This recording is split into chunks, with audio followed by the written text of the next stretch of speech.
Salut à vous, initiés de la littérature. J'espère que vous allez bien, que vous vous portez bien et que vous lisez bien. Aujourd'hui, on va parler d'une collection de livres qui me plaît particulièrement. Pour moi, c'est vraiment quelque chose d'énorme. C'est une de mes collections favorites. Alors, c'est possible que ça ne plaira pas à tout le monde, forcément. Peut-être que ça vous plaira, peut-être que ça ne vous plaira pas, mais c'est une sacrée curiosité du monde littéraire. Je vais vous présenter l'univers d'un auteur anonyme dont son premier livre a été Le Livre sans nom.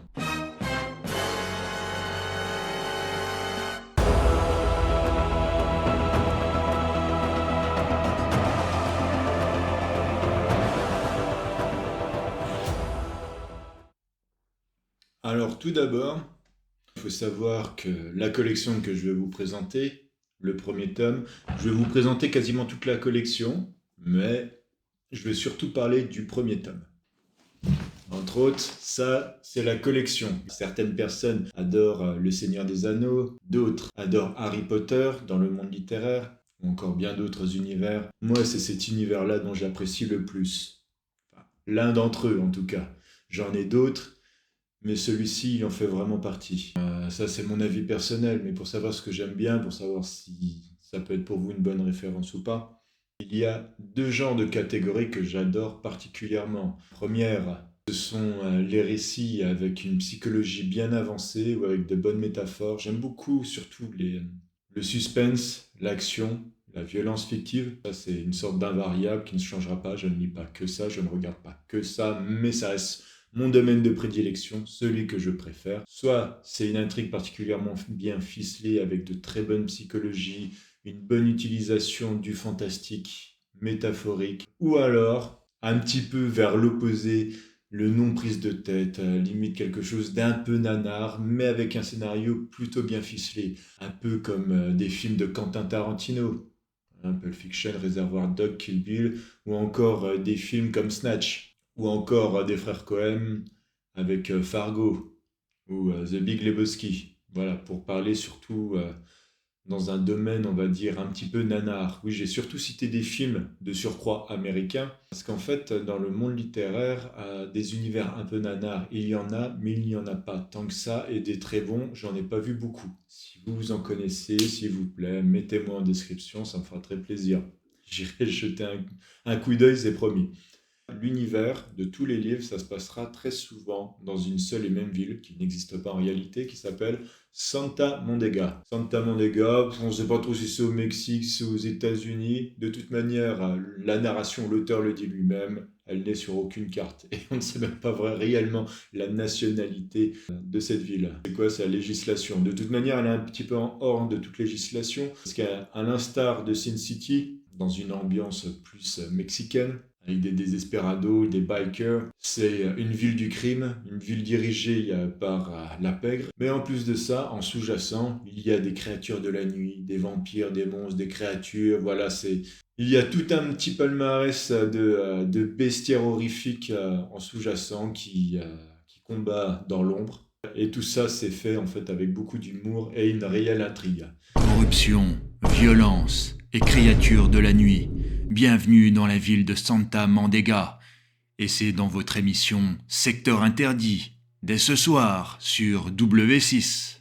Alors, maintenant, pour revenir dans la collection que je vais vous présenter, on l'appelle maintenant la saga du Bourbon Kid, vous allez le savoir pourquoi, mais je vais vous expliquer déjà bien comme il faut le premier épisode, le premier tome, et ensuite, je vous expliquerai un petit peu rapidement les autres.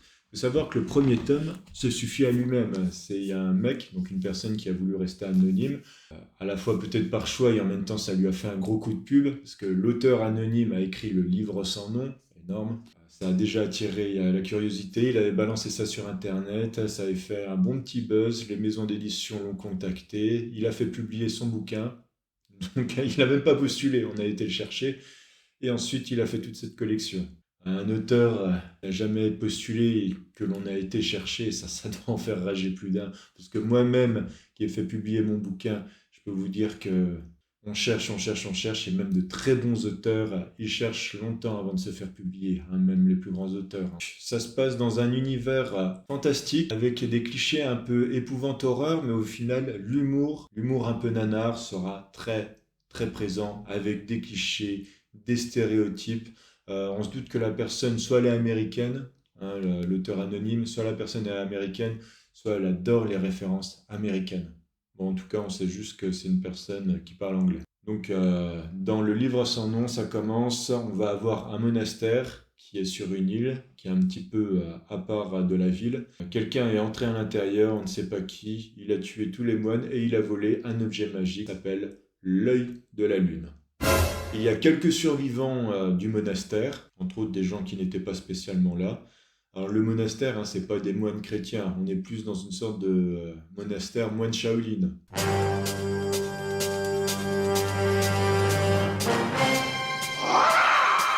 Donc, et une seule personne est arrivée dans ce monastère de moine Shaolin et il a tué tout le monde.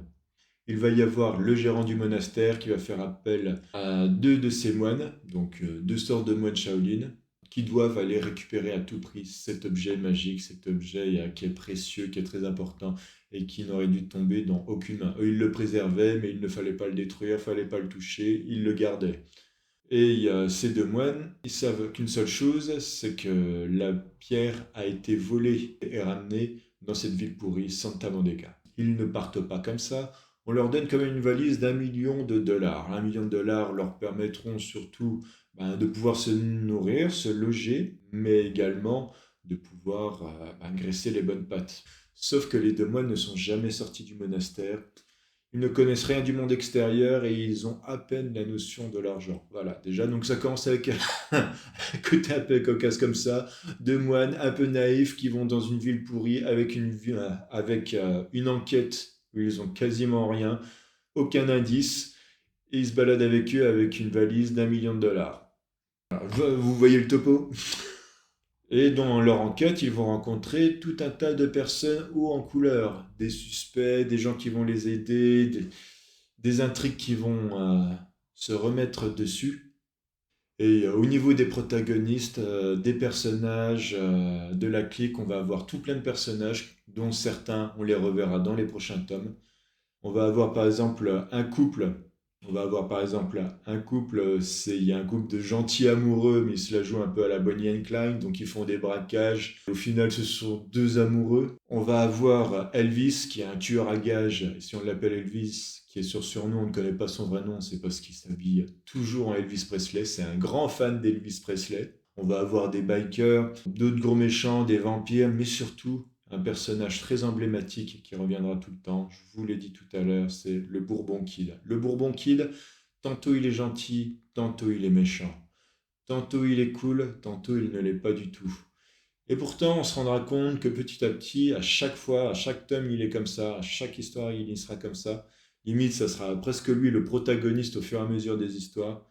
Mais on sait qu'il a un plan, qu'il a un truc, mais il n'agira jamais pour le bien, il n'agira jamais vraiment pour le mal. C'est un personnage qui est vraiment mystérieux, qu'on apprendra au fil des lectures à connaître. Mais il a une particularité très spécifique, c'est que ce tueur qui est considéré comme un tueur sanguinaire et sans pitié aux yeux de tous les autres, c'est que dès qu'il boit un verre de bourbon, il devient particulièrement énervé, mais surtout particulièrement invincible. Pour Popeye, c'est sa boîte d'épinards. Pour Astérix, c'est sa potion magique. Pour le Bourbon Kid, c'est un verre de bourbon, il devient invincible et il peut buter tout le monde. Donc vous commencez à vous rendre compte un petit peu de l'univers. Il ne faut pas du tout le prendre au sérieux, pourtant l'intrigue est réelle.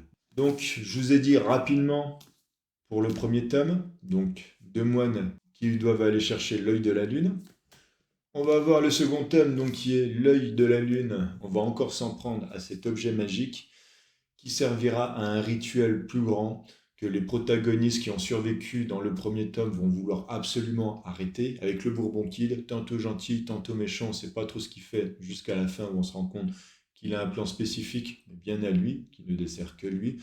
D'ailleurs, dans celui-ci, on en apprendra beaucoup plus sur les origines du Bourbon Kid. Certains disaient que c'était cool, voilà, parce qu'on pouvait apprendre un peu plus sur le personnage.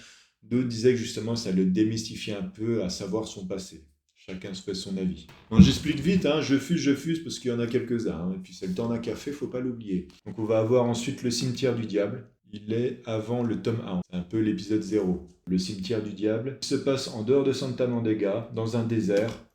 On va avoir un hôtel au milieu de nulle part. Et une fois par an, le gestionnaire de l'hôtel, il organise un concert de sosies. Il organise un concours avec un gros cachet pour le gagnant, des meilleurs sosies. On va avoir James Brown, Elvis Presley, Michael Jackson et tout plein d'autres qui vont se présenter, mais du moins ce sont les copies, les fans, où ils seront aussi bien jugés par leur apparence, par leur look, que par leur chanson. Ils sont jugés par leur public. Mais on va se rendre compte qu'en fait ce concours a un but très précis.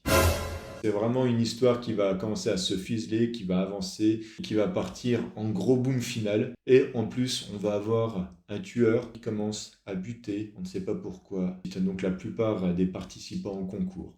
On va avoir le livre de la mort. Bon, là, clairement, celui-ci m'a fait penser à Death Note. Je pense que la référence y est claire. Parce que dans celui-ci, on va trouver, il y a un livre, et dès qu'on marque le nom de celui-ci, la personne meurt. Alors, on pourrait dire, bah oui, bah c'est bon, je l'ai déjà vu, Death Note. Sauf qu'en fait, dans cet univers complètement burlesque, ça donne quelque chose d'assez incroyable et on pourrait dire que c'est presque une parodie de Death Note dans le monde de Santa Mondega. On va avoir le pape, le Kid et l'Iroquois, où là, il y a tout plein de protagonistes qui sont faits durant la saga qui se réunissent pour devoir éliminer le pape. Alors, le pape, le Kid et l'Iroquois, le Kid, c'est le Bourbon Kid, qui se met en agence avec l'Iroquois, qui est un tueur d'un autre volume, d'une autre saga qu'il avait fait en parallèle et qu'il a fini par rejoindre comme ça. Celui-ci, je ne veux pas vous en parler parce que sinon ça ferait deux univers et à lui tout seul, il mériterait également une vidéo. Voilà, alors je vous les ai vraiment expliqués très rapidement, très rapidement, pour vous dire que c'est une grosse saga, qu'il y a beaucoup de choses. En règle générale, chaque tome se suffise presque à eux-mêmes. Oui et non, on va dire que quand on commence à l'épisode 1, on peut s'arrêter à l'épisode 1 et ça suffit. Pareil pour l'épisode 2, on peut s'arrêter à l'épisode 2, mais il est préférable d'avoir lu le 1 avant. Techniquement, ils se suffisent à eux-mêmes, donc on peut s'arrêter quand on veut. Moi, c'est un petit peu ce que j'ai fait. Mais par contre, il faut avoir lu les précédents pour que ça soit vraiment cool. Alors, j'adore vraiment pour le dynamisme, le côté vraiment filmographie très visuel. C'est un univers blindé de références de la pop culture américaine. De l'humour, de l'action, de la violence. Mais à un moment donné, j'ai un petit peu saturé au bout de tous ces tomes parce que il y a une sorte de running gag qui se répète et à un moment donné, je trouve que l'auteur, sur les derniers tomes, il n'arrive pas beaucoup à renouveler ses sketchs. Néanmoins, ça reste une très bonne saga. Si vous avez envie de vous plonger dedans, alors ça peut impressionner, je vous conseille vraiment le livre sans nom. Après, le reste, je dirais, c'est plus une sorte de fanservice. C'est plus une sorte de fanservice. Et on aime, on n'aime pas. On peut lire le premier, s'arrêter là, et franchement, c'est un très bon tome. Ou alors, on continue, et tant qu'on apprécie, on continue, et dès que on se dit, bon, allez, stop, on peut s'arrêter en fait quand on veut. Donc ça, c'est l'avantage de cette saga. C'est pas une saga en 10 tomes, et genre la révélation finale, l'intrigue finale arrive au 10e tome. Non, c'est vous vous arrêtez quand vous voulez. Et c'est pour ça que je vous la recommande. Donc vous lisez, vous allez aussi loin que vous voulez, et comme ça, c'est fait. Voilà, donc en espérant que cette vidéo vous aura plu, mettez un petit pouce, ne serait-ce que pour le format de la vidéo, pour me dire que vous avez passé quand même un bon moment, que ça vous ait plu ou pas, peut-être que ça vous donnera des idées cadeaux, on sait jamais. Et sinon, je vous souhaite un bon voyage dans cette littérature si vous voulez vous y plonger, littérature sans prise de tête.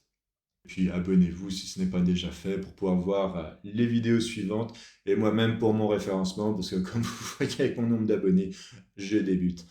Allez, à la prochaine et puis portez-vous bien et lisez bien. Allez, ciao!